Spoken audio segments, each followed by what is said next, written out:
My first real job was as a mathematics teacher in Africa. Right out of college, a couple of years after Zimbabwe's independence from Britain in 1980, I went to help Comrade Robert Mugabe build his new socialist society. And what better way to assist than through public education? During my interview with the Minister of Education at the Zimbabwe High Commission in London, I asked to be assigned to a rural school so that I could really help the poor. He smiled, clearly understanding my motivation, I thought. To my chagrin, I found myself posted to Queen Elizabeth High School, an all-girls school right in the center of Harare, the capital. Queen Elizabeth had originally been a whites-only elite institution, although when I joined, it had a mixture of races, African, Asian, and European, as they were classified. This government wouldn't waste you in the rural areas, the white headmistress laughed when I arrived, meaning to compliment me on my mathematics degree.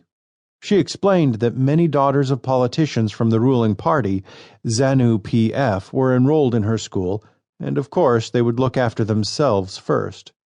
I dismissed her cynicism, putting it down to racism and the incongruence of my assignment to administrative error. I also found my niche in the school. It seemed all the children trusted me, so I was able to help them get along with one another. But I spent as much of my spare time as possible in the rural, communal lands, experiencing the realities of life there firsthand. In the process, I developed links between an impoverished rural public school and my own, bringing my privileged urban pupils there to help them appreciate all that Mugabe was doing for the povo, the ordinary people.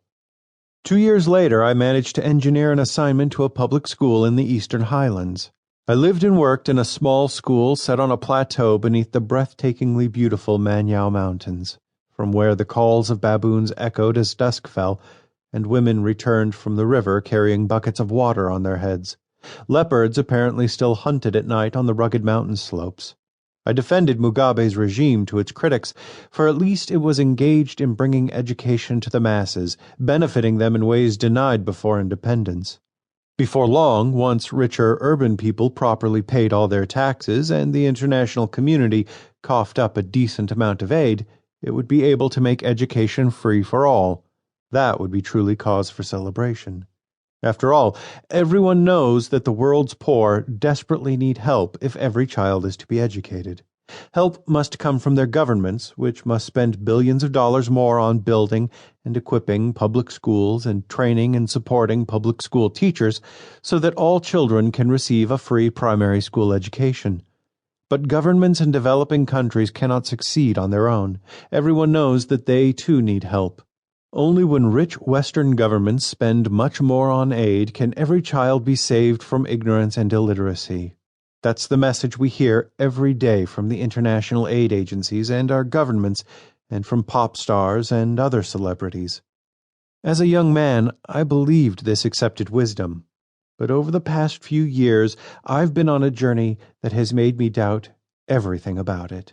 It's a journey that started in the slums of Hyderabad, India, and has taken me to battle-scarred townships in Somaliland, to shantytowns built on stilts above the Lagos lagoons in Nigeria, to India again, to slums and villages across the country, to fishing villages the length of the Ghanaian shoreline, to the tin and cardboard huts of Africa's largest slums in Kenya, to remote rural villages in the poorest provinces of northwestern China, and back to Zimbabwe, to its soon-to-be bulldozed shanty towns.